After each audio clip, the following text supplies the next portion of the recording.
বিবর্তন বা তত্ত্বের জনক চার্লস ডারউইন বলেছিলেন বানর থেকে আজকের এই মানুষের উদ্ভব। সেই অনুযায়ী মানুষ আগে 4 পায়ে হাঁটতো, গাছে উঠত, ধীরে ধীরে দোপেয়ে হয়ে ওঠে।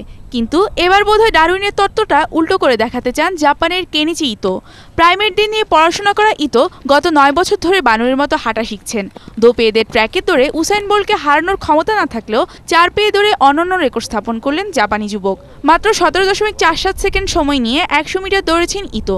ভেঙেছেন নিজের 2008-এ করা 18.58 সেকেন্ডের রেকর্ডটিও।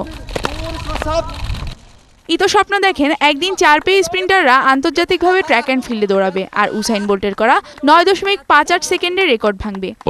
আশা করি আগামী 8 বছরের মধ্যে উসাইন বোল্টের রেকর্ড ভাঙব। একদিন প্রমাণিত হবে 4 পেয়ে দৌড়ের মধ্যেও অনেক সম্ভাবনা আছে। এদিকে গিনিস বুকেও নাম উঠিয়েছেন 30 বছর বয়সী ইতো। 1 সেকেন্ড কম দৌড়ানো মানে অনেক কিছু, এবং ইতো যখন শেষ সীমানায় পা রাখলো তখন আমার এই কথাটি প্রথমে মনে হয়েছিল। নিজের নতুন ওয়ার্ল্ড রেকর্ড নিয়ে দারুণ খুশি 4 পেয়ে এই স্প্রিন্টার। নিশাত পারভেজ, বৈশাখী নিউজ।